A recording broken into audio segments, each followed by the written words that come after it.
A very warm welcome to one and all. Thank you for joining us today. I am Vaidehi, member of ECOMOS India West Zone and National Scientific Committee on Historic Towns and Villages, professor at SMEFS Brick School of Architecture. Welcome to all the dignitaries and participants.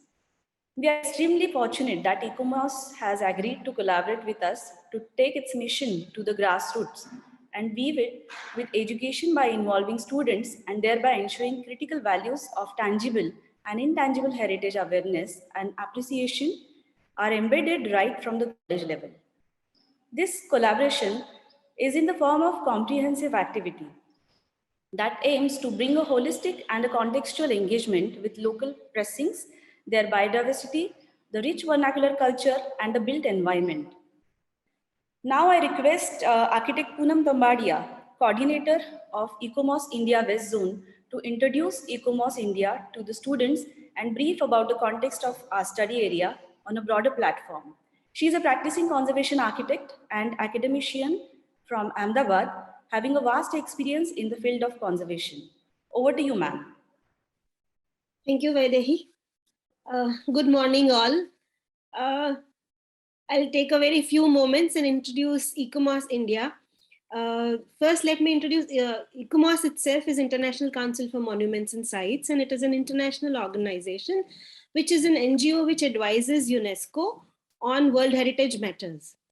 It is largely an organization which works with architects, archaeologists, and people who are connected to heritage in one way or the other to come on a single platform and do activities or concerns or applications regarding conservation and heritage issues. Internationally, it is a membership of more than 10,000 members, and it is a combination of ideation on one side and on scientific concerns on the other side. It works as, in India, it works as a society under the International Council, and in India it is called ICOMOS India or COMOS India. And in India we have almost more than 300 members and West Zone itself, I mean, it functions, it's decentralized, it functions as various zones. It has 6 zones, including North, South, East, West, Southeast, and Central. And Northeast and Central, not Southeast, sorry. And amongst them, West Zone is the second largest zone, with having almost 107 members from the more than 300 members. Parallelly, ECOMOS India has various national scientific committees which works on different concerns of heritage and conservation, ranging from built heritage to intangible and tangible aspects, to material aspects, to risk management, and also including communities, culture, and nature. So largely it is a platform it is a multidisciplinary platform for all people concerned with heritage and ecology to come together and work for the betterment of things. This is a very good opportunity. I mean, West Zone itself, since its inception, we have been trying to involve youth, because youth is one who can take forward a lot of things, which has new ideas, which also needs to have a balance and understanding of history with how it can be taken to the future. And West Zone, ECOMOS India has always tried to bring in students and youth into conservation. And with this, thanking Vaidehi and Brick School of Architecture, Pune, to help us take this initiative forward, which this activity, which is envisaged as a combination of nature, culture, architecture, and heritage. And this is the first step. It is there are various activities planned, and we are hoping to take it into a next phase also. The detailing, I think, Vaidehi will do, but largely this is a pre-activity to the workshops and the webinars which are to come in the forthcoming times. And I'm hoping that we can take this forward well. Largely the students will be documenting, and we are hoping that these students get ingrained an understanding of a holistic understanding of heritage, with nature, culture, people, and architecture, and give a combined whole to whatever. I would like to thank many people. Ms. Pooja Misal, Director of the BRICS School of Architecture, Dr. Purva, Principal BRICS School of Architecture, and Architect Manali Deshmukh, who have been pivotal with Vaidehi from the BRICS School of Architecture to take this forward. And of course, the EXCOM of ICOMOS, who have been very, very helpful in pushing this activity and helping us take this forward too. So I think that is from me, and I wish that many of you would come aboard ECOMOS, because we have 21 scientific committees and also working groups which works on nature, culture, water, heritage. Also, we have the young emerging professionals who are also helping us and have made a pivotal role in taking this understanding of capacity building for inventorying this Western Ghats and the region of the Western Ghats we have taken for this study. So I think thank you and welcome, and let's hope and best wishes for making this a success. Thank you so much, ma'am, for all your kind words. Yes, so about the brief about this ECOMOS training activity. Yes.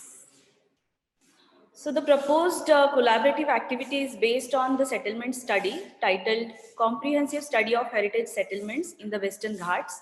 The activity will involve participation from the second year students of SMEFS BRICS School of Architecture, Pune, with the support from the ECOMOS India West Zone, National Scientific Committee on Historic Towns and Villages, Cultural Landscape, Training, and EPWG. The study is split into 3 segments. The first part focuses on conversations around several relevant issues, namely the nature culture journey, as Poonam ma'am rightly said, cultural landscapes, and settlements in the Western Ghats. This segment that is proposed on 29 December, that is today, 4th and 5th of January, is a precursor that will offer a firm foundation of understanding broader concepts of natural heritage and settlements set in an ecological context. This will be followed by field work on site that is located at Kudase village near Tillari Conservation Reserve. That is from 6th to 10th of January. The concluding segment will involve compilation of the documentation through a publication that will tie the entire activity into a comprehensive resource. So now we officially kickstart the ECOMOS program with a series of insightful lectures that will take all the participants through invaluable information and knowledge about heritage in ecological context. To set the tone for the activities ahead, we have with us experts from diverse areas of expertise, and their diversity will help us broaden our view with multiple perspectives. The first in the series of the talk is Mr. Raman Kulkarni.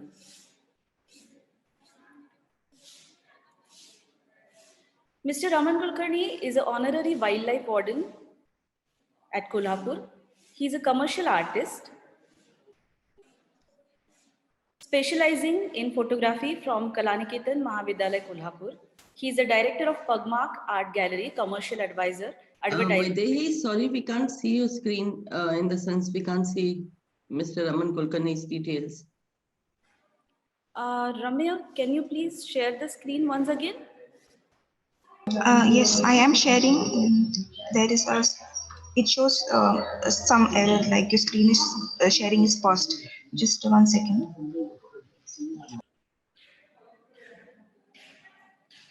So I'll just continue with his introduction. Till then, Ramya will share the screen. Yeah.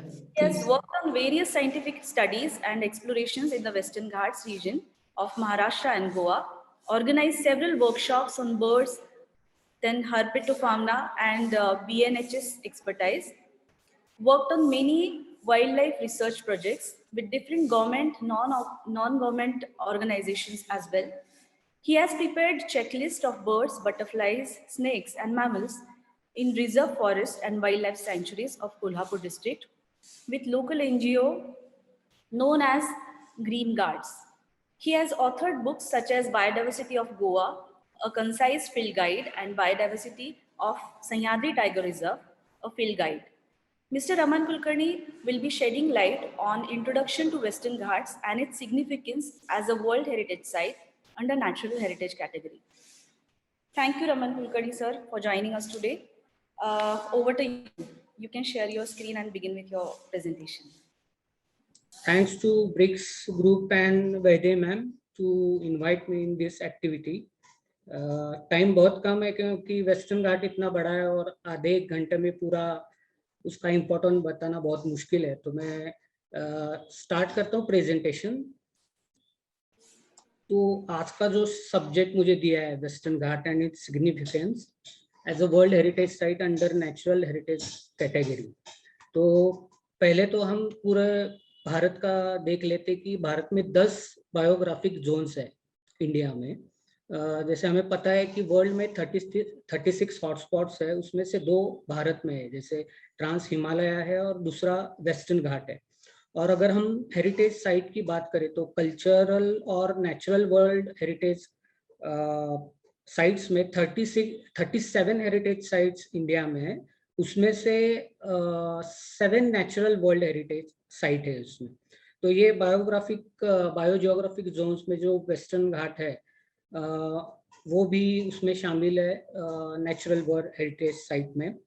तो पहले हम देखेंगे कि western घाट जो आता है वो गुजरात के डांग से लेकर कन्याकुमारी तक 1600 किलोमीटर का है, वो पूरा फैला हुआ है। और उसके सी लेवल से जो एवरेज हाइट है उसकी वो 1200 मीटर तक है। और केरल में जो अनाईमुड़ी पर्वत है वहाँ की सी लेवल से हाइट 2695 मीटर तक है। और यहाँ पे basalt, laterite, granite and granite needs जैसे रॉक्स पाए जाते हैं यहाँ पे।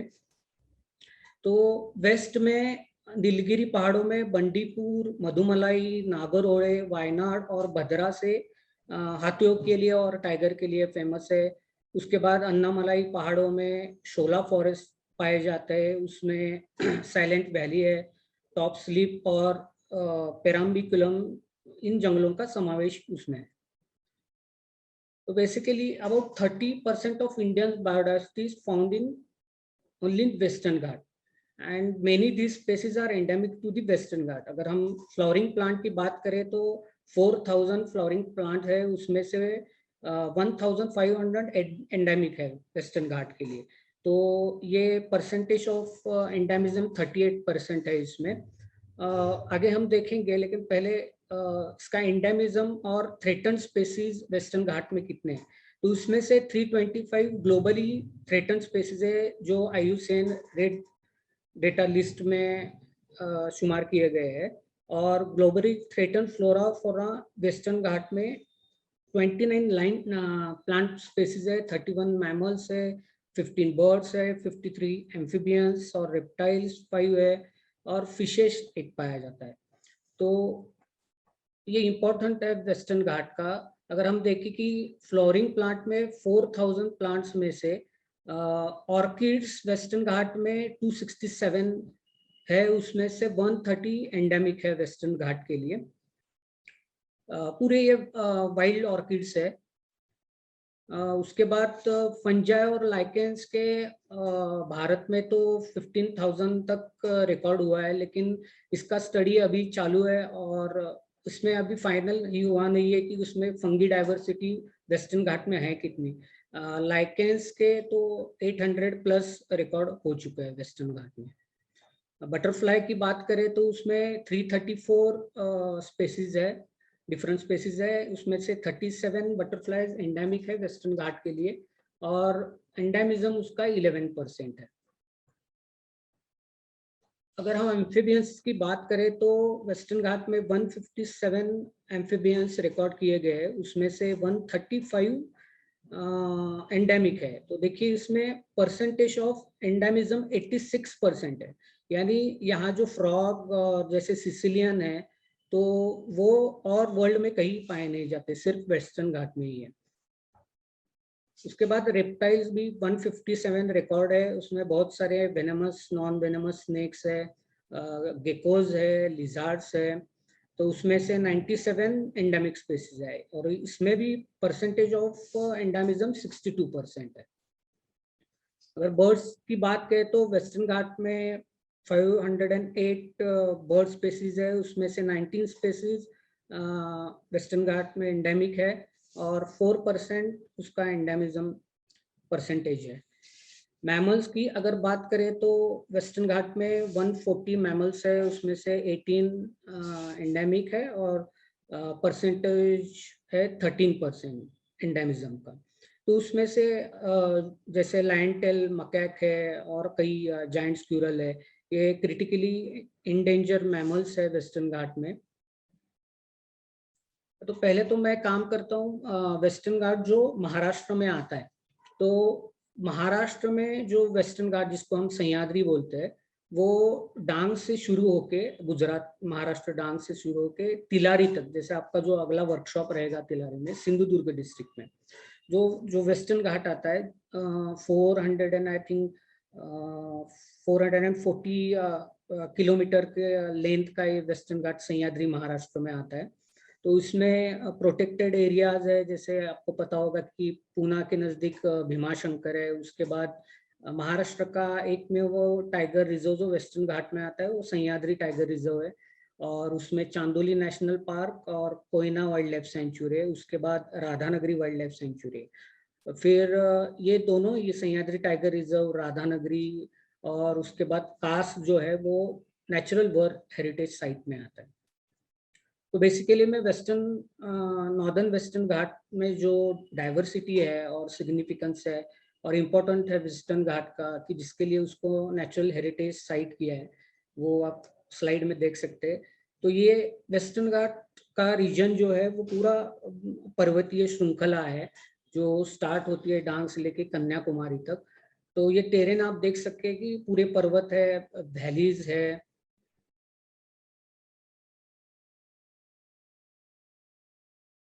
तो यहाँ पे जो फॉरेस्ट है वो है semi evergreen and evergreen patches of forest है, बीच में कहीं कहीं ग्रासलैंड्स है, जैसे ये डेंस फॉरेस्ट है जिसको मराठी और लोकल लोग डंग कहते हैं, एवरग्रीन पैचेस। फिर कुछ ग्रासलैंड्स, मेडोज है, और बेसिकली महाराष्ट्र में जो वेस्टर्न घाट आता है उसके पर्वत ऊपर से फ्लैट है, उसको जैसे लैटरेट प्लेटूज कहते हैं, और लोकल यहाँ पे लोग उसको सड़ा बोलते हैं। तो पूरे वेस्टर्न घाट में ऐसा कहीं भी नहीं है, सिर्फ महाराष्ट्र और गोवा के कुछ पार्ट में ऐसे लैटरेटिक प्लेटू है। ये अभी इस फोटो में समझ में आ रहा है कि नीचे फॉरेस्ट दिखाई दे रहा है, फिर बैक वाटर डैम का, और ऊपर वो जो प्लेटू है उसके रॉक्स दिखाई दे रहे हैं। तो ये एक्चुअली टेरेन है महाराष्ट्र में जो वेस्टर्न घाट है। जब हम समर में देखते हैं तो ये वेस्टर्न घाट प्लेटू बैरन दिखाई देते हैं पूरे, एक भी प्लांट नहीं रहता, लेकिन जब मानसून के बाद सितंबर अक्टूबर में वो प्लेटू पूरा चेंज हो जाता है, पूरा फ्लावरिंग से भर जाता है, और बहुत तरह के प्लांट्स और फ्लावर्स यहाँ पे आते हैं। आपको पता है कास का एक फोटो है, ये है world heritage, natural world heritage site जिसको कास हम कहते हैं। देखिए सितंबर अक्टूबर का फोटोग्राफ्स है, जहाँ पे तेरेडा बोल के जो प्लांट है वो पूरी तरह से यहाँ पे दिखाई दे रहा है, पूरा कलरफुल। तो ये एरिया सिर्फ 1800 हेक्टेयर का कास एरिया है, और उसमें इतने छोटे एरिया में 375 फ्लावरिंग स्पेसीज है प्लांट्स के, और उसमें एंडेमिक 98 स्पेसीज एंडेमिक है, और उसमें से थ्रेटन स्पेसीज 47 है। तो ओवर टूरिज्म की वजह से भी बहुत कास्ट पे प्रेशर आ रहा है। अभी हम प्लेटूज में देखेंगे तो ये जो हैबिटाट है, थोड़ा पानी है जो बारिश से गिरा हुआ है, और लैटरेटिक प्लेटू में जो पानी है उसमें से एक प्लांट दिखाई दे रहा है, एपोनोजेटन सातारेंसिस। तो ये इम्पोर्टेंट है यहाँ एरिया की, कि ये कास्ट में ही सिर्फ 1-2 प्लेटू में पाया जाता है ये प्लांट। वाइट तुरा ऐसे मराठी में बोलते हैं इसको, एपोलोजेटन सातारेंसिस। बहुत ही ब्यूटीफुल फ्लावर रहते हैं इसके, और ये और अभी कहीं वर्ल्ड में रिकॉर्ड नहीं है। अभी जो बारिश होती है तो पहले वो प्लेटूज पे बारिश का पानी ज्यादा देर रुकता नहीं है, वो स्लोप जहाँ पे है वहां पे स्लोप की तरह चला जाता है। और उसके बाद देखिए ऊपर जो पर्वत है वो पूरा फ्लैट है, वो प्लेटू है, और बारिश का पानी वो स्ट्रीम से वाटरफॉल की तरह वो नीचे आ जाता है स्लोप की तरह। और ये एवरग्रीन फॉरेस्ट दिख रहा है, सेमी एवरग्रीन। ये जो फोटोग्राफ है वो कंधार वाटरफॉल है, Chandoli national park, Sahyadri tiger reserve का। तो ये पानी ये आप जहाँ तिलारी, अपर तिलारी है, वहां से वहाँ का एक वाटरफॉल है, नीचे वो पूरा एवरग्रीन फॉरेस्ट दिखाई दे रहा है। तो वो सिंधुदुर्ग जो एरिया है वहाँ का तिलारी रीजन है, एक साइड महाराष्ट्र, एक साइड कर्नाटका और गोवा। तो ये बॉर्डर है, जैसे भीमगढ़ सेंचुरी और दांडेली कर्नाटक में जॉइंट है, गोवा में महादेवी वाइल्ड लाइफ सेंचुरी है, और महाराष्ट्र में तिलारी रीजन है। अभी जस्ट उसे कंजर्वेशन रिजर्व का दर्जा मिला हुआ है। तो ये पानी नीचे आने के बाद प्लेन जगह से बहने लगता है, ये तिलारी रिवर है। और ये जो पूरे वेस्टर्न घाट में जो भी रिवर्स आते हैं वहां पे डैम बनाए गए हैं, और वहां पे वो बैक वाटर रुक जाता है। तो वो पूरा पानी, ये बैक वाटर तिलारी फॉरेस्ट का है, ये कोयना चांदोली का बैक वाटर है, और यहाँ पे अच्छी तरह से वाइल्ड लाइफ प्रोटेक्ट हो रहा है अभी। तो ये पूरा टेरेन था वेस्टर्न घाट का महाराष्ट्र में जो आता है। तो हमने देखा सिग्निफिकेंस की 4000 तक प्लांट स्पेसीज है। तो वो पूरे तो हम नहीं देख सकते, लेकिन कुछ इंपॉर्टेंट ट्रीज है, जैसे सीता अशोक करके, सारिका अशोका करके जो प्लांट है, जो एवरग्रीन पैचेस है स्ट्रीम के, वहाँ पे बहुत सारे ये पेड़ वेस्टर्न घाट में यहाँ दिखाई देते हैं। उसके बाद एक इंटरेस्टिंग प्लांट है ड्रोसेरा बर्मानी करके, तो इंसेक्टिवोरस प्लांट है, 1 रुपए के कॉइन जितना ही छोटा सा ये प्लेटू पे रहता है। उसके बाद ड्रोसेरा बर्मानी है, ड्रोसेरा इंडिका है, ये भी एक इंटरेस्टिंग इंसेक्टिवोरस प्लांट है। कुछ स्पेसीज ऐसे है जो क्रिटिकली इंडेंजर है, और उसमें से सिरोपेजिया करके एक ग्रुप है जिसको मराठी में कंदिल पुष्प बोलते हैं। तो ये सिरोपेजिया जैनी है, बहुत ही छोटा सा फ्लावर है, ये प्लेटूज पे आता है। शिरोपेजिया हिरसुटा, ऐसे बहुत सारे शिरोपेजिया के स्पेसीज वेस्टर्न घाट में है। जैसे मैंने बताया कि ऑर्किड्स की डाइवर्सिटी भी बहुत है, और एंडेमिक भी बहुत ऑर्किड्स है हमारे यहाँ वेस्टर्न घाट में। तो ये एक इंडिया का लार्जेस्ट ग्राउंड ऑर्किड है, पेलिस्टिस जिजांटिया करके, वाक चौरा उसको बोलते हैं मराठी में। उसके बाद हमने देखा जो फंजाई और लाइकेन की डाइवर्सिटी है उसका स्टडी अभी होना बहुत बाकी है। मैंने अभी 3 साल में 3000 डिफरेंट टाइप्स ऑफ फंजाई की फोटोग्राफी की है, लेकिन उसको साइंटिफिक स्टडी होना अभी बाकी है। तो ये बायोल्यूमिनस फंगी है जो बारिश में बहुत सारे जंगलों में वेस्टर्न घाट के रात के समय ब्राइट कलर का वो फंजाई दिखाई देता है। उसके बाद हम बिग मैमल्स वेस्टर्न घाट और बर्ड्स के बारे में बहुत सारी बातें करते हैं, लेकिन अगर हम इंसेक्ट और छोटे छोटे कीटों की अगर बात करें तो केरल में 6000 से ज्यादा नाम दिए गए अलग अलग इंसेक्ट्स में, और इंसेक्ट्स में से सबसे सुंदर जो है उसको हम बोलते हैं बटरफ्लाई। तो बटरफ्लाई जो है वो डिपेंड्स है वहाँ की प्लांट डाइवर्सिटी पे, क्योंकि बटरफ्लाई के जो होस्ट जो प्लांट रहते हैं वो एक जैसे नहीं रहते, हर एक बटरफ्लाई का अलग अलग होस्ट प्लांट रहता है। तो कुछ ऐसे बटरफ्लाई जो वेस्टर्न घाट में ही सिर्फ पाए जाते हैं। एक स्ट्रीम है वहाँ पे मड पडलिंग के लिए सब मेल बटरफ्लाई यहाँ पे है। ये ब्लू कलर का जो बटरफ्लाई बड़ा दिख रहा है वो ब्लू मॉर्मोन करके महाराष्ट्र का स्टेट बटरफ्लाई है। ये है मलबार ट्रिनिफ, अभी इसी महीने गोवा का उन्होंने स्टेट बटरफ्लाई डिक्लेयर किया। तो ये वही बटरफ्लाई है, फ्लाइट हाई कैनोपी पे रहती है इस बटरफ्लाई की, ये भी एंडेमिक है वेस्टर्न घाट के लिए। ऐसे अनेक बहुत सारे बटरफ्लाईज है ये एक अलग है, ड्यू ऑकलीफ बोलते हैं, लीफ जैसा स्ट्रक्चर है उसका, लेकिन उसका अंदर का कलर ऐसे ब्लू रहता है। तो ये मैं प्रातिनिधिक कुछ इमेजेस दिखा रहा हूँ, जैसे ये पेंटेड लेडी करके बटरफ्लाई, ये ऑल वर्ल्ड में माइग्रेशन, हमने ये सुना है कि बर्ड माइग्रेशन करते हैं, लेकिन ये बटरफ्लाई भी पूरे वर्ल्ड में माइग्रेशन करके इंडिया भी आ जाता है। उसके बाद ये मॉथ है, बटरफ्लाई नहीं है, मॉथ की भी बहुत सारी वैरायटी है और उसका भी काम बहुत कम हुआ है वेस्टर्न घाट में मॉथ्स के ऊपर। अब हमने देखा कि सबसे ज्यादा एंडेमिज्म एम्फीबियंस और रेप्टाइल्स में, तो ये एक फ्रॉग के एग है, उसमें से अंदर टैडपोल्स दिखाई दे रहे हैं। बेसिकली बारिश में ये पूरी एक्टिविटी वेस्टर्न घाट में दिखाई देती है। और ये Malabar gliding frog green colour का जो होता है, उसका टैडपोल से ये फ्रॉग की स्टेज में आ रहा है, और ये है वो ब्यूटीफुल मलबार ग्लाइडिंग फ्रॉग, ये भी वेस्टर्न घाट में पाया जाता है। रिंकल फ्रॉग कॉल कर रहा है, ये डांसिंग फ्रॉग करके। यहाँ पे कुछ वेस्टर्न घाट में ऐसे भी स्पेसिस है वो रिस्ट्रिक्टेड वही के एरिया में, जैसे ये डांसिंग फ्रॉग सिर्फ अंबोली में दिखाई देता है, अभी रिसेंटली गोवा में उसका रिकॉर्ड हुआ है। लेकिन कुछ स्पेसिस ऐसे कि restricted to some forest areas. ये कॉमन स्नेक्स है, वाइन स्नेक रेप्टाइल्स में, जो वेस्टर्न घाट में कॉमनली दिखाई देता है, नॉन वेनमस स्नेक है। ये एक वेस्टर्न घाट का बहुत ही सुंदर और एंडेमिक वेनमस स्नेक है, मलबार पीट वाइपर करके।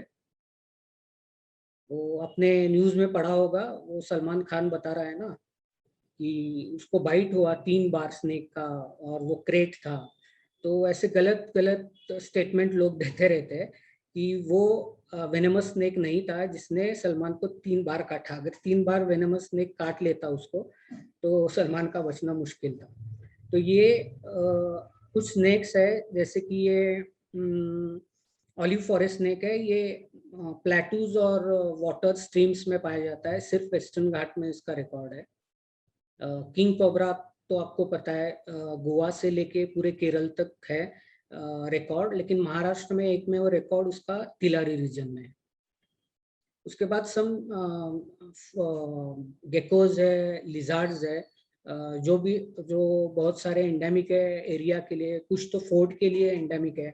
जैसे वेस्टर्न घाट में टोटल 400 फोर्ट्स है, उसमें से 300 फोर्ट्स सिर्फ महाराष्ट्र में है, और कुछ फोर्ट पे कुछ गेकोज पाए जाते हैं। तो ये एक फैन थ्रोटेड लिजार्ड है, मेल है, वो डिस्प्ले कर रहा है फैन का। कुछ बर्ड्स है जो रिस्ट्रिक्टेड है, जैसे वेस्टर्न घाट में, जैसे उनका हैबिटेट भी फिक्स है। जैसे प्लेटू पे मलबार लार्क करके एक बर्ड है, वो प्लेटूज पे पाया जाता है वेस्टर्न घाट में।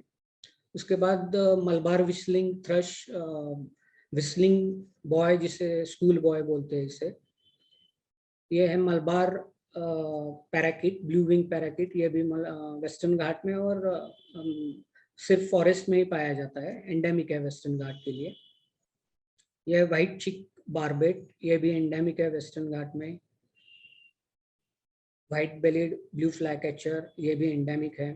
उसमें से बहुत सारे माइग्रेंट बर्ड्स भी है आते वेस्टर्न घाट में, जो साइबेरिया हिमालय से जंगल में आते हैं, और कुछ बर्ड्स है जो वेटलैंड बर्ड्स है, वो भी माइग्रेटरी वेस्टर्न घाट के जो तालाब है वहाँ पे नवंबर, दिसंबर और जनवरी में माइग्रेशन करके आते हैं।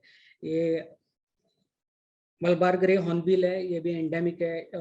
4 हॉर्नबिल वेस्टर्न घाट में, grey hornbill, Malabar grey hornbill, great pied hornbill, Malabar pied hornbill, तो ये 4 हॉर्नबिल्स वेस्टर्न घाट में है। अब अगर हम मैमल्स की बात करें तो वेस्टर्न घाट में जो 140 मैमल्स है, उसमें से जो फ्लाइट में मैमल्स आता है वो सिर्फ बैट्स रहते हैं, और वेस्टर्न घाट में प्लेटू के ऊपर जो भी केव्स है वहाँ पे अनेक प्रजाति के बैट्स भी पाए जाते हैं। ये फ्रूट बैट्स है, जैसे कि जायंट स्क्विरल महाराष्ट्र का स्टेट मैमल है, और पूरा जीवन उसका पेड़ पे ही जाता है, different types of foods, insect, ये इसका मेन फूड है, और पानी की जरूरत भी वो फूड से ही लेता है। तो ये भी क्रिटिकली एंडेंजर है, जंगल कम होते जा रहे हैं, उनका हैबिटेट भी कम होता जा रहा है, तो ये रिस्क में है। जैसे पेंगोलिन है, इसकी शिकार बहुत ज़्यादा होती है, लेकिन ये भी वेस्टर्न घाट में मिलता है। एक जिसको मराठी में वन मानव बोलते हैं, स्लेंडर लोरिस, तो इसकी महाराष्ट्र की नोंद सिर्फ तिलारी में है। तिलारी के बाद पूरे गोवा, कर्नाटका में स्लेंडर लोरिस पाया जाता है कि छोटा मंकी जैसा ही है, लेकिन वो नॉक्टर्नल है, तो दिन में इसकी साइटिंग नहीं होती, इसलिए इसे रेयर माना जाता है। उसके बाद ये ऑटर्स, जो भी स्ट्रीम्स है वेस्टर्न घाट के, जो पोल्यूटेड नहीं है, क्लीन है, वहाँ पे ये ऑटर्स पाए जाते हैं। बाकी तो बार्किंग डियर, सबसे छोटा माउस डियर, हिरन, उसके बाद सांबर, ये तो है ही यहाँ पे। और जिस एरिया में सांबर की डाइवर्सिटी जास्त है, गिरीश बताएगा आपको कि सांबर डाइवर्सिटी उसने कैसे रिकॉर्ड की है।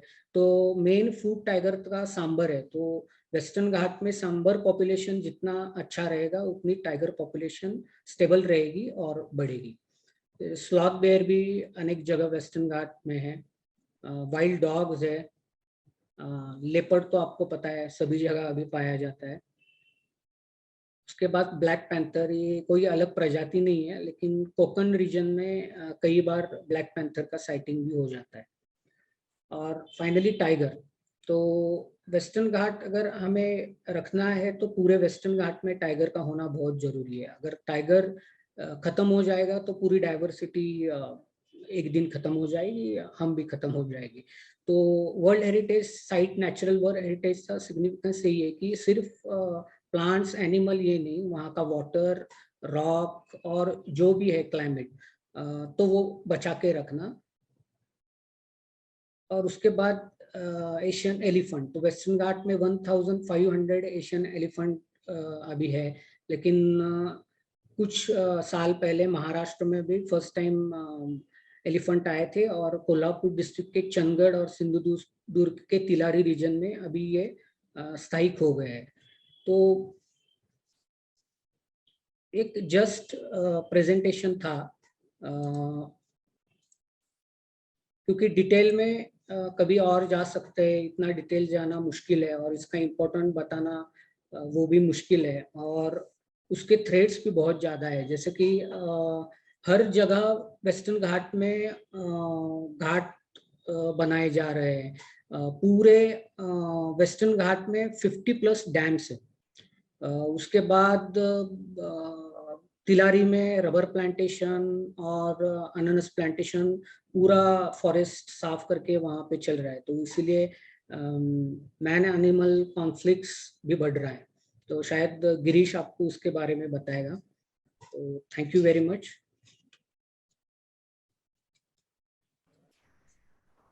Thanks a lot, Raman sir. Amazing, very insightful discussion. Wonderful pictures clicked by, of course, all by Raman sir. You have taken us to the landscapes of Western Ghats, and you rightly said that it's really difficult to cover introduction to Western Ghats just in half an hour. Experts like you, researchers like you and Girish have spent so many years understanding the Western Ghats, its context, biodiversity, and amazing. So, and even observing things around, it's really difficult to locate all these species as well, because those are very small in physically as well. So that kind of a developing that kind of a eye, observing nature around, so that's very important note that we can take it ahead from your presentation. There are so many, yes, things that rightly you said that unveiling so many things, so many layers of Western Ghats that is still remaining, and people are working on it. So yes, thanks for the presentation. Students, I request you to put your questions in the chat box. At this end of the session, we'll take all the questions together. Okay, so we'll move on to the next presentation. The next speaker who has graced us today is Mr. Girish Punjabi sir. He's a professional conservation biologist associated with Wildlife Conservation Trust. He is member of Dole Working Group and IUCN SSC Candidate Specialist Group. He is formally trained in wildlife research, had a special interest in understanding more about carnivores, both large and small. His interest led him to study some intriguing carnivore species over the last decades in some of the last remaining wildernesses of India. Through his scientific research and advocacy, he has contributed for the conservation of Western Ghats, a global hotspot for biodiversity. Well known for many of his research publications exploring biodiversity of Western Ghats.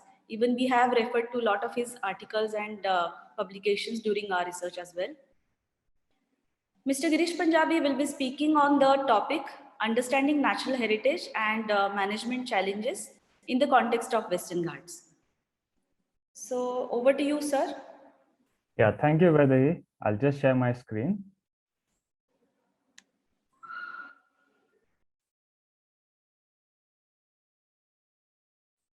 Can you see my screen?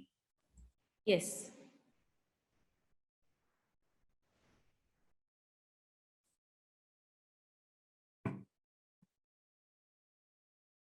Okay, let's go ahead. Okay, hello everybody, and I'm glad that Raman gave such a great introduction to the Western Ghats with his absolutely stunning pictures. I'm not a great photographer. I mostly use camera traps to do my work.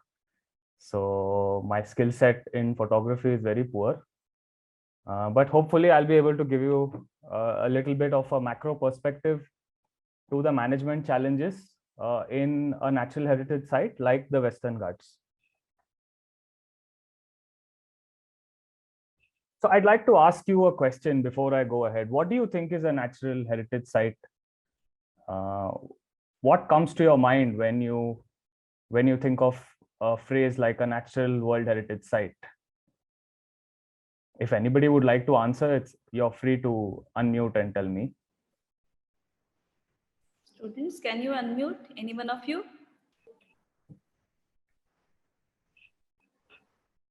Dhruti? Okay, doesn't matter. I think everybody has that a little bit of anxiety when you want to answer in public. No worries, I will answer the question for you. So the World Heritage Convention, which is an international instrument, it recognizes the most exceptional natural places in the world. Basically sites which have outstanding biodiversity, ecosystems, habitats for endangered species, or they have wonderful geology, or any sort of stunning natural phenomena such as say migration of some particular species, or some annual gathering of some particular species. So all of those natural phenomena which are outstanding, which are not found anywhere else on earth but restricted to those particular regions, are what the World Heritage Convention decide to be a natural heritage site. So basically all the sites should have outstanding universal value, and all of these sites are then inscribed on what's called as the UNESCO's World Heritage List. So if you look at the map of all the natural heritage sites across the world, natural heritage sites cover almost 3.5 million square kilometers of land on Earth. And that's a large amount of land, but still nothing compared to the terrestrial area of Earth or the marine area of Earth. So 257 sites are known. Most of them are natural and some of them are mixed. 39 sites are mixed. Mixed basically means that they are cultural sites as well as natural sites. So they have cultural importance as well as natural importance. Although I would say there are many more sites that have cultural value as well. And the natural heritage sites across the world cover more than 100 countries. And you can see the map of the world and where all the natural heritage sites are distributed. Some great examples are, of course, the Western Ghats in India, the Sundarbans in India and Bangladesh, the Great Himalayan National Park, the Okavango Delta in Africa, or the Great Barrier Reef in Australia, likewise the Rocky Mountains in the US. So a lot of these sites have exceptional natural value attached to them, which is why the World Heritage Convention has decided to protect these sites for posterity. We'll see a little ahead what this means in a video. So I'll just play this video for you, and you will basically then understand what protecting the natural heritage sites is required for. The ice-capped Mount Kilimanjaro in Tanzania, the living museum of evolution of the Galapagos Islands in Ecuador, or the iconic Great Barrier Reef in Australia are only 3 of over 250 natural sites inscribed on UNESCO's World Heritage List in more than 95 countries. Natural World Heritage Sites harbour unique and endangered species. Spanning over 3.5 million square kilometres, the sites protect some of Earth's most significant natural assets and vital biodiversity. They are considered to be of outstanding universal value to humanity. 2/3 of the Natural World Heritage Sites are crucial sources of water, and half are essential to prevent disasters such as floods and landslides. They play a key role in climate regulation and carbon sequestration, essential in fighting global warming. They also boost socio-economic development. The sites inscribed on UNESCO's World Heritage List are protected under the World Heritage Convention, established in 1972.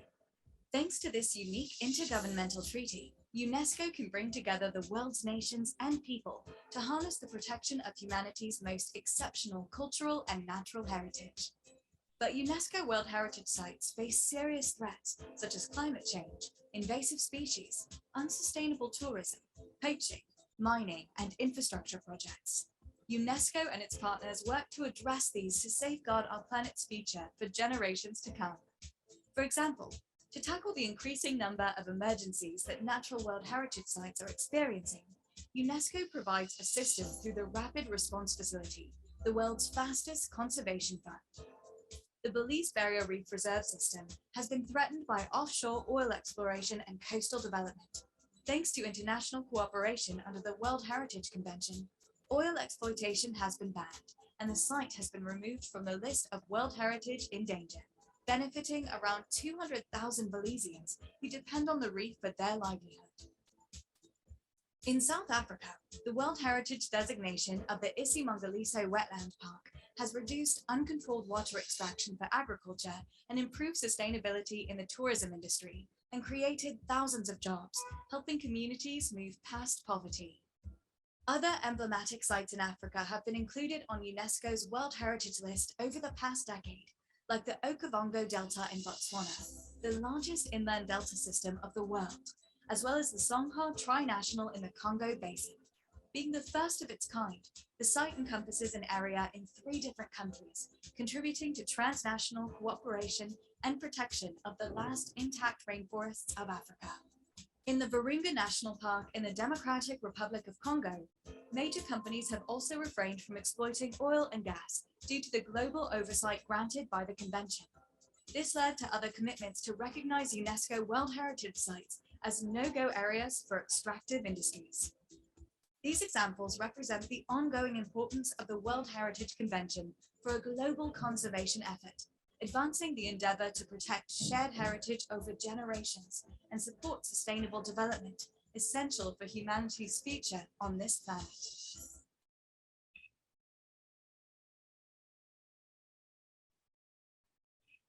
Okay, so that's like a brief overview of some of the natural World Heritage sites and what the role of UNESCO is in protecting many of these sites. So let's come to India. Let's come to some of the natural World Heritage sites in India. Some of you may have heard of these areas. Most of them are protected parks already. So in some sense, there is already a legal veil of protection through Indian laws to these sites.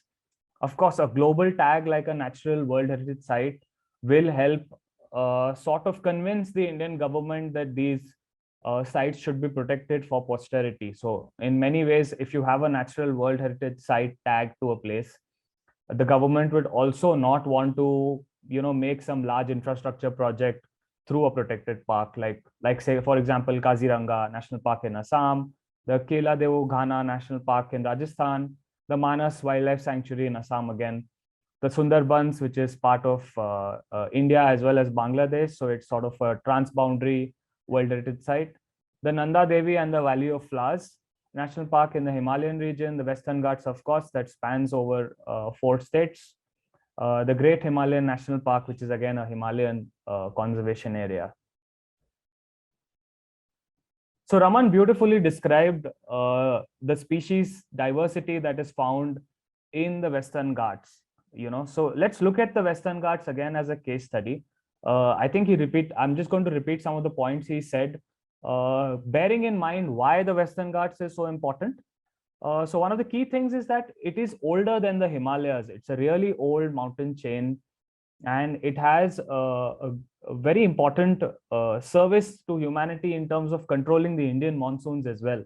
So when the Indian monsoons start around May and early June, the Western Ghats act as a barrier to the rain-filled clouds. And, there is a lot of rain in the Konkan and the mountainous regions. So it sort of shapes the Indian monsoons and it pushes the rain clouds further north, which is why a large part of the country actually gets rain. Otherwise, much of South India maybe would have gotten rain and much of Central India would have been parched.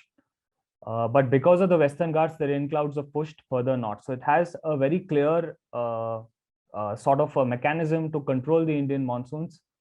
Of course, Raman described the exceptional biodiversity with many wonderful pictures. 325 species, at least 325 globally threatened species of flora and fauna are found in the Western Ghats. So the natural heritage site, which the Western Ghats of course is, but it's important to understand what has been selected as a natural heritage site. So not the whole mountain chains that is 1600 kilometers long, starting from Gujarat all the way up to Kerala and Karnataka as part of the natural heritage site. The committee actually, the regional and international committees actually chose 39 serial sites. And these are not the 39 serial sites. I haven't shown them here. I'll show it to you in another map.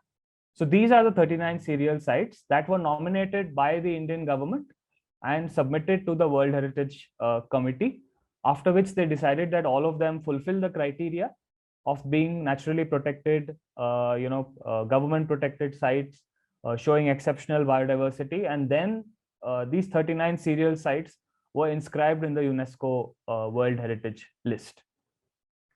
So on the right, I'm showing you a map of how long the Western Ghats actually is. So it's actually starting from the state of Gujarat here.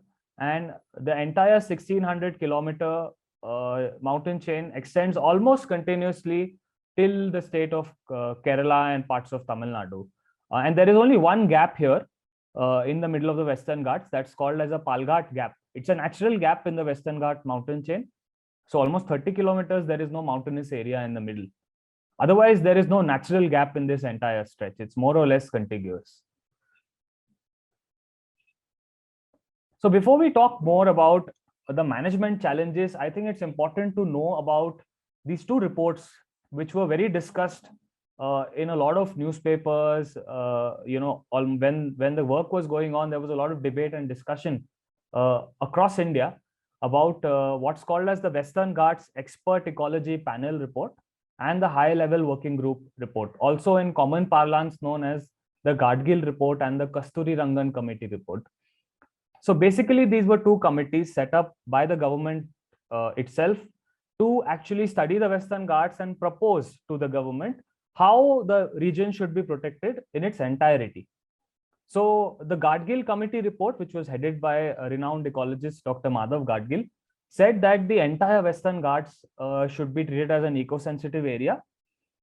They defined the entire Western Ghats as 142 talukas, which were part of eco-sensitive zone 1, 2, and 3. They also recommended that the governance should be changed and that there should be a decentralized authority that should be established to protect the Western Ghats.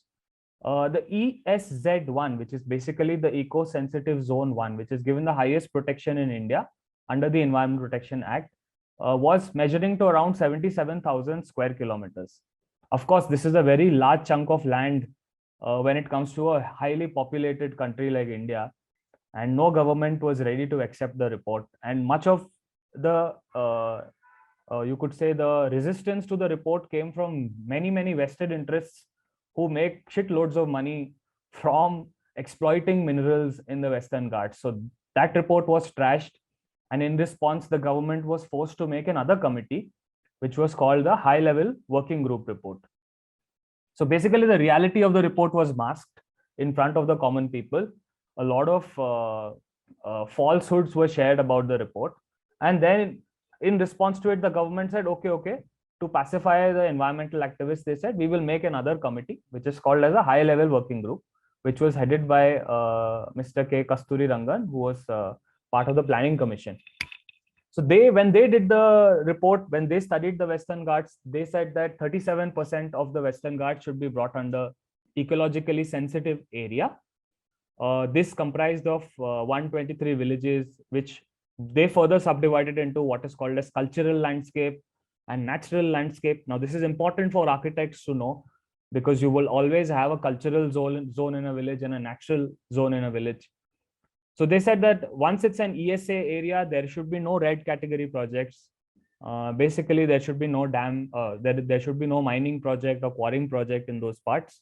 But large dams can come up if necessary. So that was a bone of contention. So total area, they said that 60,000 square kilometers should be completely protected as eco-sensitive area. Of course, that again is a very large number. So the government itself was not convinced that 60,000 square kilometers should be protected. And of course, there are many vested interests till date who don't want this to happen. So they want further dilution. So, many states like Kerala have already reduced 9,000 square kilometers from this and refused to actually implement it. The state of Karnataka has completely refused the Kasturi Rangan report, and they said that we will never implement it. So that sort of thing is still going on and everything is hung.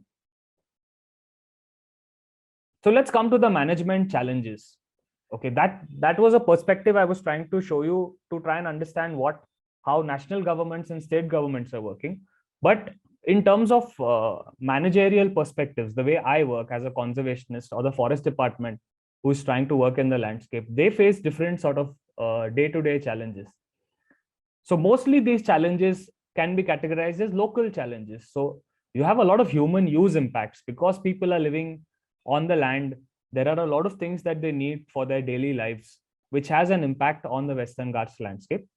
The second thing is human development impact. So it's not necessary that the local people want some sort of development in that area. It could also be that development may be considered necessary for connecting nearby towns, or that particular area may be of national importance. So the government may decide to do some large infrastructure projects there.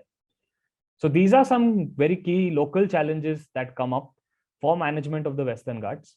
And the second, of course, is global challenges. The most severe and dangerous of this is climate change, the effects of which we have been seeing already in the last 2-3 years, all the more. So let's come to the local challenges, because this is something as architects, when you go to the field, you will face these things even while you all are designing a sustainable project. So in terms of the local challenges, the human use impacts are land, of course. Land is the biggest bone of contention for people and wildlife because we are constantly competing for land. So land for human settlements is absolutely necessary for people to stay. So once people start staying there, generally there is no wildlife left. Land for agriculture and horticulture. So all the more we are seeing that the hillsides are being cut and all sorts of cash crops are being grown on the hillsides. I'll show you maybe an image or two later, but for example, crops like sugarcane in Kolhapur district are being grown on the hillsides as well nowadays. If you go into Konkan, crops like rubber and pineapple, and even cashew are being grown on the hillsides. Third human use impact is livestock rearing. There is a large amount of livestock in India, almost 500 million heads, and the Western Ghats also has a large amount of livestock. So livestock definitely compete. I'll show you a little bit about my work where we found this effect to be very strong. And of course, resource collection is something that happens when you have people staying there. They need air, they need water, they need resources to survive. So they're going to go fishing, they're going to go hunting, they will go to the forest to collect building materials. So all of these are challenges that we need to somehow find solutions to, but they're all difficult to tackle. And the second is human development impact. So you have land for infrastructure, so all the roads through the villages, all the state highways that pass through the Western Ghats, or along the Western Ghats, the national highways, or any of the railway lines that pass cutting through the Western Ghats. This is all a development impact on the habitat, on the natural heritage site. Irrigation and electricity. So many large dams are already there. Many other dams are proposed, although they've not been done, but they are in the pipeline. There are large wind farms. For example, if you go to Chalkewadi village in Satara, there is one of the largest wind farms of Asia on that plateau. There are over 1,500 windmills on that plateau. There are other extractive industries. For example, bauxite mining is a big problem here, as well as quarrying for basalt, which also happens in the Deccan, but some parts of the Western Ghats as well. Cottage industries, though not that big a problem, but they do create some sort of pollution. For example, food processing plants or unplanned tourism activities, where ecologically sensitive tourism doesn't happen. Some sort of garbage tourism is happening. So those sort of issues are also human development impacts.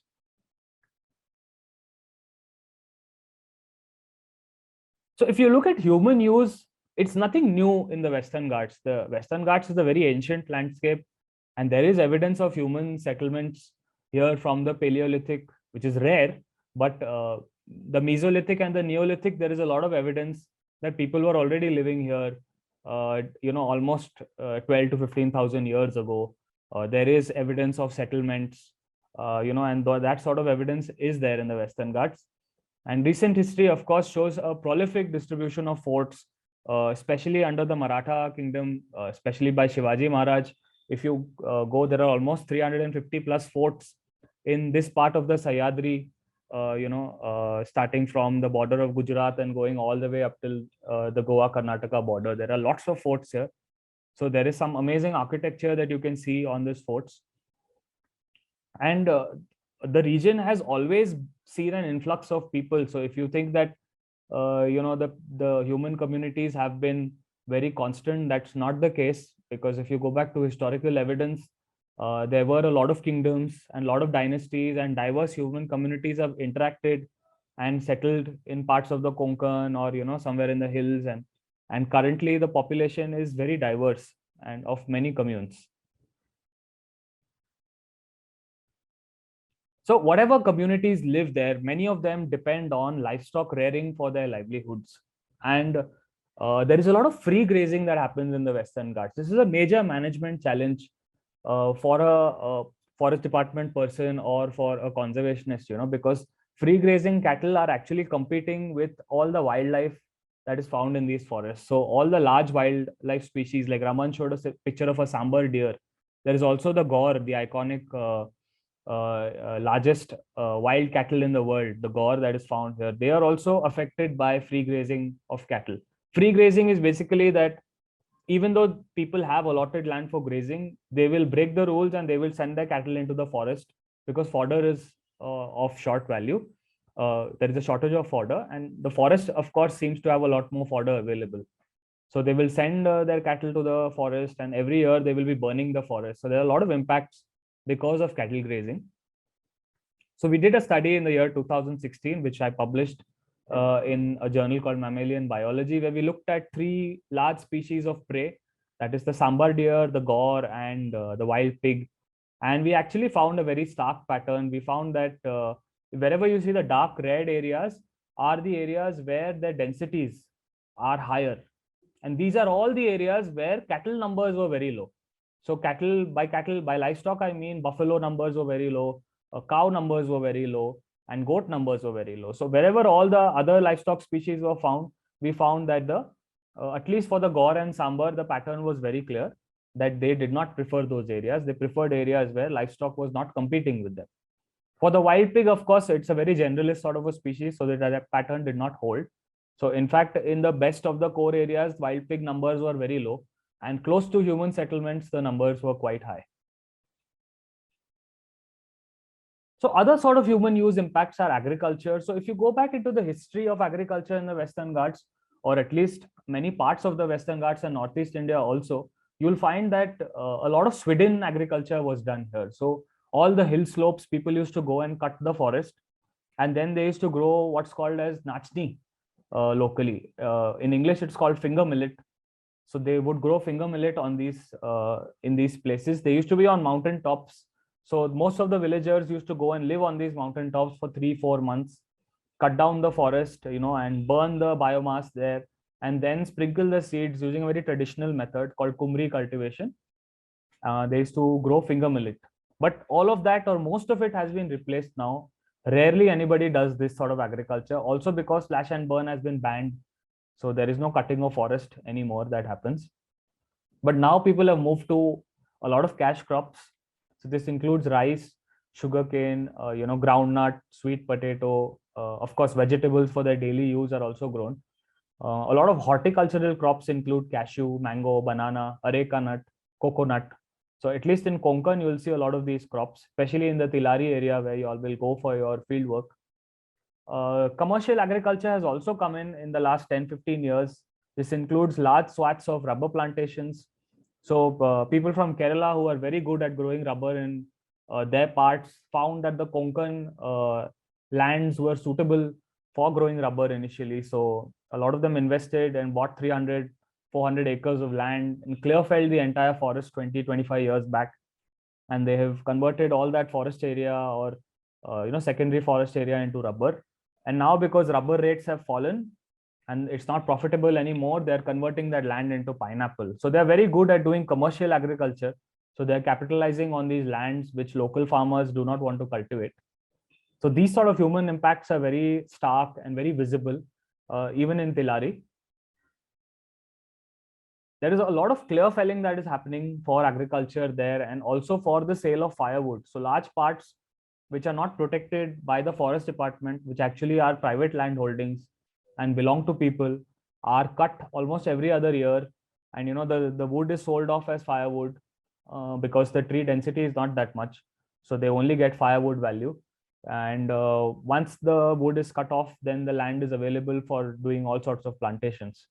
So this is a very common trend in parts of the Western Ghats. Bauxite mining is a very sinister sort of activity that happens. And because this is a lateritic belt, it's at the cusp of the Deccan Plateau. So laterite is actually a secondary rock formed by erosion of basalt, which is the primary rock. So because all of these areas have plateaus, lateritic plateaus, there is a lot of bauxite, basically a lot of aluminum reserves in these mountains. So there is huge demand for bauxite mining. And until recently, in fact, 4 or 5 new mining leases have been proposed in parts of the Sahyadri corridor. This is an already existing mining site which has been mined out. There are other human development impacts. For example, all your roads and highways, they also fragment corridor connectivity. So this photograph I took from the buffer area of Chandoli National Park in an area called Amba, close to Kolhapur. And you can see how the Ghat road has actually cut the steep mountain sides. So it's sort of a impermeable barrier for most wildlife to descend and cross the Ghat and go to the other side. And this story repeats itself over across all the Ghat roads in the Western Ghats because no mitigation measures are in place. So it's a severe problem for obstructing which is obstructing connectivity for large mammals at least. And large dams, for example, the Koyna Dam or the Radhanagri Wildlife Sanctuary has 2 huge dams. So all of these dams have fragmented the forest completely. They have submerged a lot of habitat. And because of which, many large mammalian species find it hard to cross over from one side of the forest to the other. And these are linear sort of dams. They are huge expanses, stretching into 50, 100 square kilometers in area. So it's a very large sort of an obstruction created because of these projects. So I've been studying in this part of the Western Ghats in the Sahyadri for the last 10 years. And through some of our collaborative research, we've tried to understand where animals are distributed, mainly where large carnivores are distributed. Some of my work has been published in international peer-reviewed journals. And we've then tried to understand where connectivity should be restored, how management efforts should be taken to kind of restore this connectivity to ensure that many of these animals survive here for posterity. Raman, of course, has contributed immensely to this. Other researchers from Kolhapur like Farooq and from Amboli, Kakabise, and some of my teammates from Dodamarg, everybody has contributed to this research. So from some of our research, we actually found there's another species of carnivore called the sloth bear, which is found in the northwestern Ghats. So we found that the sloth bears are almost evenly distributed up till Radhanagri. And then suddenly, because of extreme fragmentation of forest land, there are no bears that are found in this entire 60-kilometer corridor stretch between the Sahyadri Tiger Reserve and the Radhanagri Wildlife Sanctuary. So this was a very odd finding to us because there is some amount of habitat remaining, but because it is heavily fragmented, even so-called common species like the sloth bear are not faring well here. So you don't have any sloth bears left. And that is a real problem, because this population in Sahyadri Tiger Reserve is now genetically isolated from the population that is found further south. So this is the kind of practical work we do. We go out and we collect data on carnivores and herbivores. So recently there was a news article saying that a male tiger has traveled 300 kilometers from the Sahyadri Tiger Reserve of Maharashtra to Karnataka to make its new home. So this sort of information actually tells us that the corridor is still viable, even though fragmented. The corridor is still viable and important for many of these large mammals, and we have to protect whatever is remaining and avoid any sort of major disturbance to these landscapes. So this was when I started working way back in 2010 and 11. This was the protected area coverage in this part. The Sahyadri Tiger Reserve was further north, and in the middle in Kolhapur district was a wildlife sanctuary called Radhanagri. And most of these green areas that you see are outside the protected area, were all reserve forests. But over the 10 years of many of us working and constantly making a case for the Northwestern Ghats region to be better protected, in 2020-21, many of these forest areas are now part of conservation reserves. It's a collective victory for many of us who have been striving hard to protect many of these forest patches through our research, photography, filmmaking, and other conservation activities. So 7 new conservation reserves were declared between Sahyadri Tiger Reserve and the border of Karnataka and Goa. And there was one that was declared north of the Sahyadri Tiger Reserve as well. Okay, I discussed the local challenges with you, but global challenges are also very important to tackle, and they're all locally relevant. For example, in the last 3-4 years, we've seen much change in the monsoon pattern in the Western Ghats. Many extreme weather events have been recorded. Every year, there are 3 to 4 places where massive landslides are occurring or extreme flooding is occurring. This year itself, if you all saw the news, the town of Chiplun was heavily flooded. Temperatures are increasing rapidly, and the number of hot days has increased quite a bit. And I think as architects, this is something that you all can play a strong role in. A lot of the built up areas actually cause heat islands. So many of our cities are all concrete, and concrete has this property of absorbing heat. So if you've seen, the average temperatures in the cities have now become much hotter than they used to be. So we need to find building alternatives to all of these things that we use, maybe looking at other sort of construction material which does not absorb as much heat and keeps temperatures down. And of course, conservation matters. As a conservationist, I have to give you this message, because forests are extremely critical, because they're sinks of carbon dioxide. They are habitats for conservation. They provide sustainability and livelihood opportunities to millions of people, which no other sort of industry in India, at least, provides this sort of free resources to anyone. But our forests and our grasslands and our natural ecosystems do that. And they are important providers of ecosystem service. Much of our water, in fact, almost 500 million people of peninsular India get water from our mountain ranges. So that itself is a key service that our natural capital gives us. So coming to what's called a sustainable development, I think as architects, why I'm telling you this, or why Raman gave you an introduction of the Western Ghats, is mainly this. We have to keep these 3 spheres in mind, looking at the social aspects, the economic aspects, but as well looking at the environmental aspects, and trying to come up with a solution that is sustainable. Rather than only looking at 2 of these aspects, let's look at all 3 and then come up with designs that are sustainable and kind of satisfy criteria in all the spheres. So of course, some of the work I described was supported by many people. I think much acknowledgement is due to all the funding agencies that have supported my work. And I'd also like to thank all the organizers of this program who thought of us as worthy people to come and give a talk to the students. So thank you to all of you as well. I'll stop my share, and if there are any questions, I'm happy to answer. Wonderful presentation, Kirish, sir. Amazing experience sharing. Lot of issues and lot of points you covered. The way you have mapped very methodically all the evidences of wildlife, and that's journey. That journey must be amazing to go through all these forest areas and tracking all these wildlife movements. So wonderful sharing. Thank you so much. Yeah. Students and any of the participants, if you have any comments, any questions, please ask.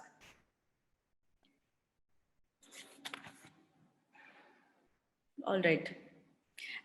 Yeah, Ma'am, I have a question for Raman, sir. please go ahead. Sir, what was your inspiration to document such species in the Western Ghat? मैं actually एक artist हूँ और मुझे पता है कि हम इस वर्ल्ड से है ही नहीं, हम कहीं बाहर से आए हुए हैं और वो पूरा लूट रहे हैं। तो अगले पीढ़ी के लिए कुछ तो हमें बचा के रखना है। तो जैसे अभी वर्कशॉप हुआ तो मैं स्कूल्स और कॉलेज स्टूडेंट के लिए वर्कशॉप लेता रहता हूँ, उनको दिखाता रहता हूँ कि वेस्टर्न घाट कितना इम्पोर्टेंट है, वाइल्ड लाइफ कितना इम्पोर्टेंट है। तो कॉलेज ईयर से ही मैंने फोटोग्राफी स्टार्ट की थी और जैसे बताया वैद्य मैडम ने कि ग्रीन गार्ड्स करके जो ऑर्गेनाइजेशन है कोल्हापुर में, वहाँ मैं एज अ वॉलेंटियर ज्वाइन हुआ था।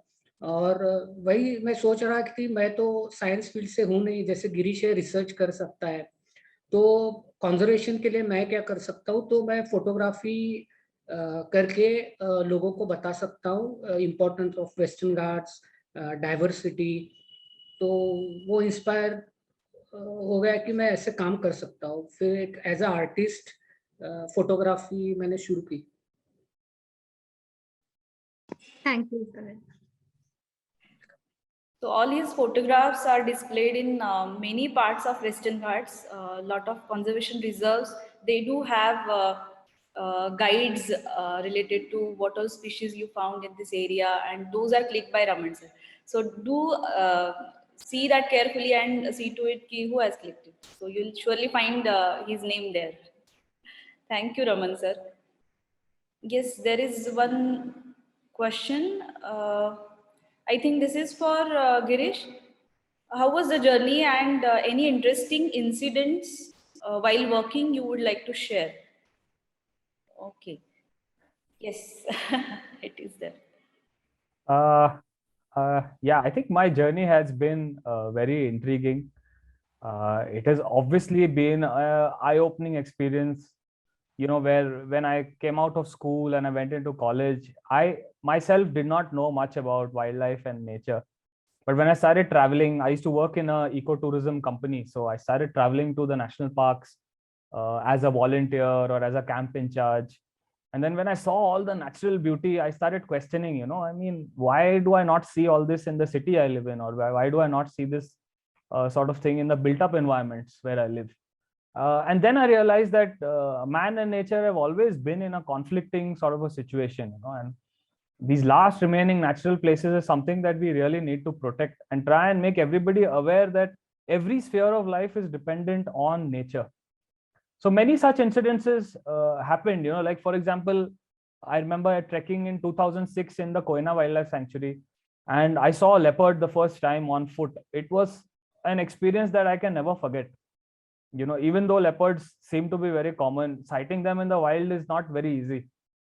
There was another time where I was in the state of Rajasthan in Ranthambore Tiger Reserve in 2008, and you know, I saw a hyena for the first time, and I was totally amazed because what I had seen in photos and when I saw the animal in flesh and blood, it was a life-changing experience. Likewise, when I was doing my master's, you know, I saw a lot of wildlife that stuck to me, you know. Once we went to Sikkim and we found a rufous-bellied eagle which was injured, and just, you know, kind of holding on to that eagle while it was being rescued by some other people, looking at the sheer power of that bird, I realized, oof, you know, like nature is another sphere altogether. Like nature has really so much to teach us.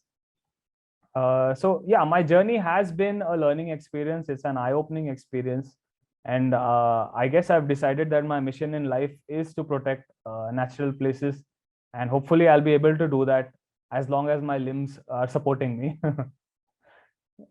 Yeah, that's about it from me. Thanks a lot, Girish. Next question is from Abhay Khare. He's asking Raman sir, so as we got to know these endangered species, how could we make impact in saving these species as students? Raman sir, this is a question for you. बहुत ही अच्छा question है कि जो भी critically endangered plants है, species है, उसको कैसे बचाना चाहिए और उसके लिए हम क्या कर सकते हैं.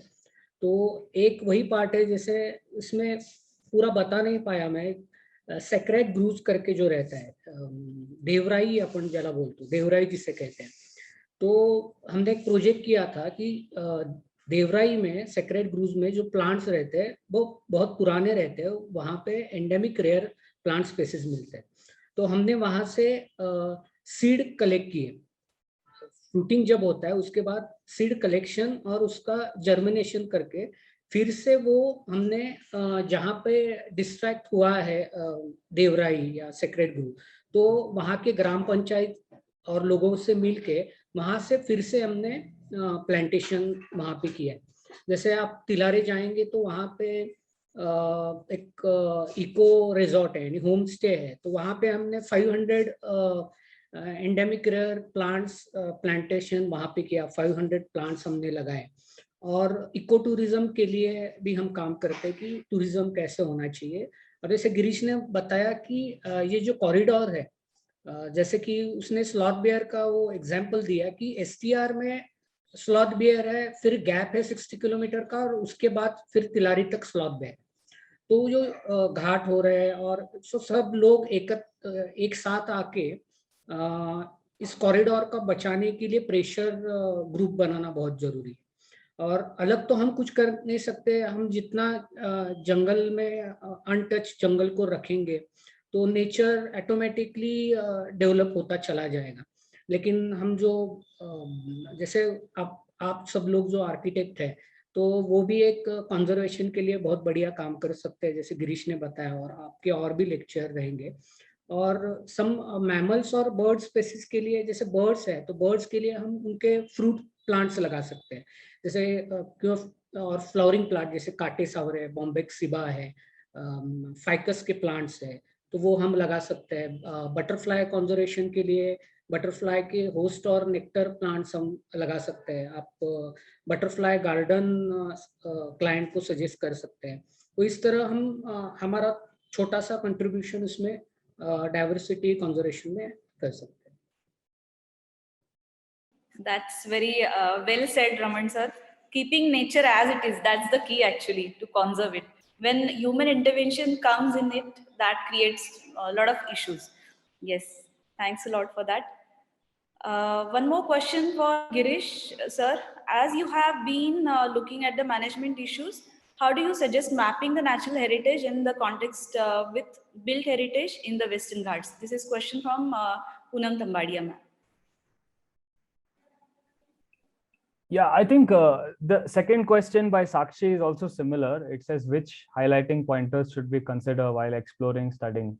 So I think for both of these, when we are looking at natural heritage and built heritage, one of the key things that we want to learn when you look at the natural heritage in a space or in an area is try and understand, what sort of species composition, wild species composition exists there. So for example, if as architects you all are going to a site where somewhere in Konkan, and when you have a project where you want to do some sort of landscape design or some sort of natural landscaping or something, it's always important to look at the context of the area. So if you're going into the Western Ghats, try and understand what are the species of birds that are found around that property. What are the species of wild animals that are found around the property? What are the species of snakes? What are the species of amphibians or fish, or all those things. So I think there are 2-3 components which you need to look at. You need to look at the water diversity. You need to look at the diversity on the land. You need to look at the diversity in the air. So try and understand the local context when you want to study a natural heritage, you know, in context of the built heritage as well. And also, if you look at many of the built heritage sites, if you look at the sites that have been constructed 400 years ago, 300 years ago, 200 years ago, many of the forts, many of the vadas, you may see that how they've constructed it, they didn't have cement at that point of time. So what was the construction material they used? It was all natural rock and stone. There was no cement that was used. Instead of cement, they used, I think they used jaggery, a paste of jaggery, and the forts are still standing even after 400-500 years. So I guess what maybe my suggestion to architects would be that when you go to a place and you're trying to take up a project there, try and understand the natural ecosystem and let that give you insights into how a built ecosystem needs to be created. For example, I'll give you an example. Konkan is a very humid area. So if you actually go into Konkan and build something out of cement and concrete, it's really bad. But if you go into the villages, you will find that many of the ancient houses are made out of mud, and they have mud tiles, simply because the mud tiles are actually keeping the house cool, as well as because it's a high rainfall area, the water drains away. So, you know, people have understood these things, but some of our knowledge that we have currently needs to be unlearned, I feel. And a lot of these local values need to be imbibed into some of the new projects that are happening in many of these parts. You know, trying to take into account the natural heritage that already exists and how you can make something that kind of, you know, sort of blends in with the surroundings. Very well answered, and that was the answer for the next question that was pointed out by Suryanarayan sir as well. So we'll take one more question that is from Pranjali Shinde. What is unique geography or climate does Western Ghat have, which makes it a home for such a large variety of endangered species? So who would like to go for it? Girish or Raman sir? Yeah, sure. I can state a line or two, and then maybe Raman can add to it. So one of the unique things about the Western Ghats is that one is it's a very old mountain chain. So evolution, as we all know, animal evolution did not happen in 2 days or 100 years also. It took millions of years for animals or plants to colonize a particular area and then diversify. So a couple of key things. One is mountains across the world are known as cradles of evolution. So all your mountains, including the Himalayas, Western Ghats, the Andes Mountains in South America, the Rocky Mountains in North America, you know, all the mountains are already known to be cradles of evolution. The reason being that mountains offer much variability in terms of the climate. So if you go higher up on a mountain, it will start becoming cooler. The rainfall received may be higher. You know, so those sort of settings are actually what's causing different species to evolve in a mountainous environment. If you look at the Western Ghats, it's actually located very close to the west coast of India. So what these mountains are doing is, as soon as the monsoons are coming in, a large part of the monsoonal rains is actually deposited in the Western Ghats before the monsoon goes into peninsular India. So that also, the amount of rainfall as well affects the evolution of species. So many factors affect it. I guess I've answered a few of those points. Raman, if you have anything to add, please do. Right, Girish. बरोबर है. Add करायला time नहीं है. Where Heki? You can add, surely. Raman sir, if you have any points other than Girish, you can add. There are so many things actually. I think उनको ये भी पूछना था शायद कि एंडेमिज्म क्यों है ना? या करेक्ट, एंडेंजर्ड स्पीशीज क्यों है? इसके अलावा और जो रीजन है, जैसे गिरीश ने बताया कि मानसून एक रीजन है, यहाँ का रॉक पैटर्न भी है, फॉरेस्ट टाइप्स भी है. हमारा ऑल इंडिया में 16 टाइप्स ऑफ फॉरेस्ट है, और वेस्टर्न घाट में जो फॉरेस्ट है वो सेमी एवरग्रीन और एवरग्रीन फॉरेस्ट है. तो यहाँ पे जो बारिश होती है बहुत ज्यादा होती है, इसीलिए हमने देखा कि वेस्टर्न घाट में एम्फीबियंस रेप्टाइल के लिए तो बेसिकली एम्फीबियंस के लिए तो बारिश ही इम्पोर्टेंट है.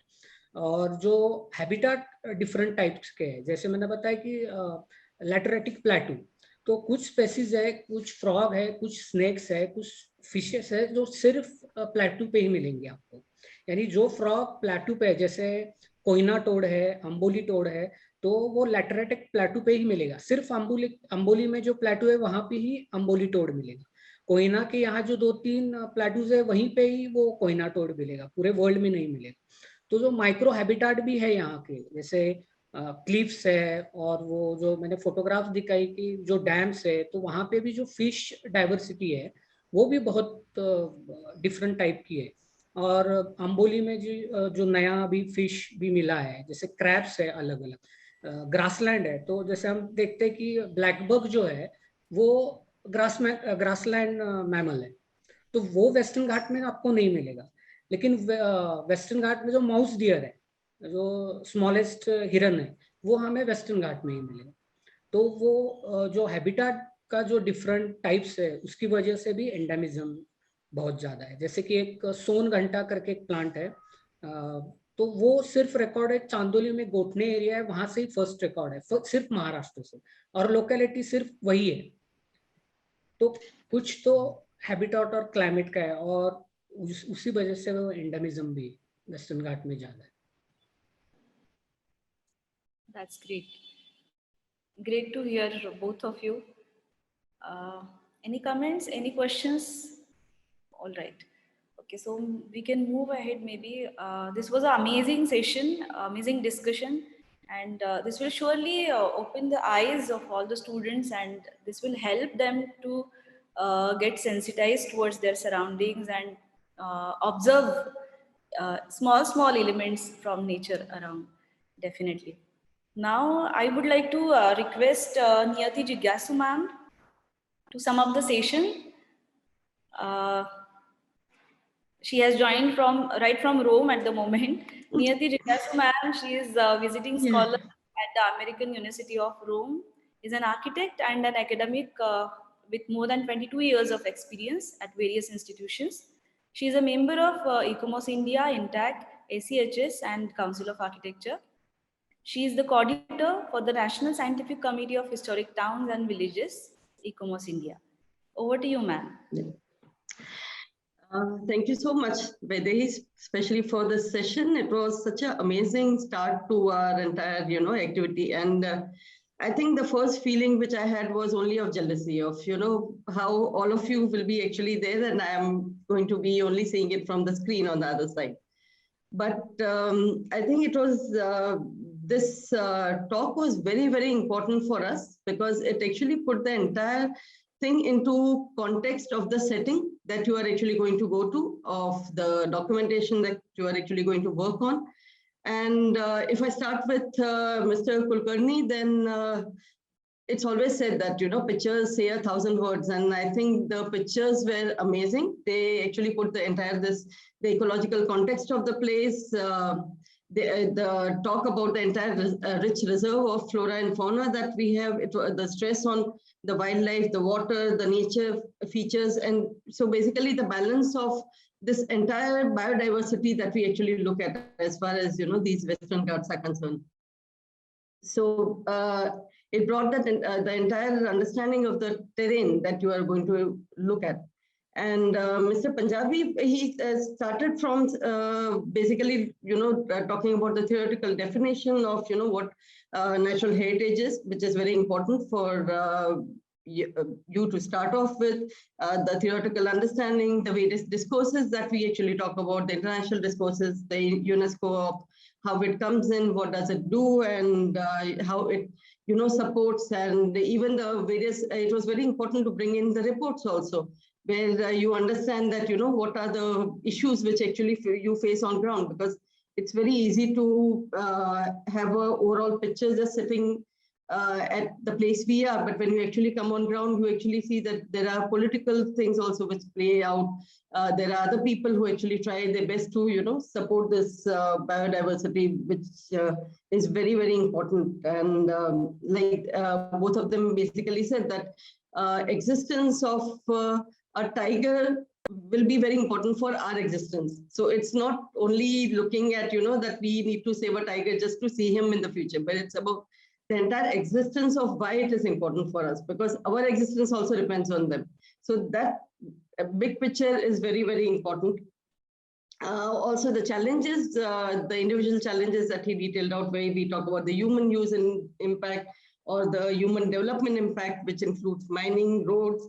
The example of the sloth bear was very critical, because it actually showed that, how fragmentation can, we feel that, it's always okay that from the 60,000 square kilometers, you can always reduce a little bit.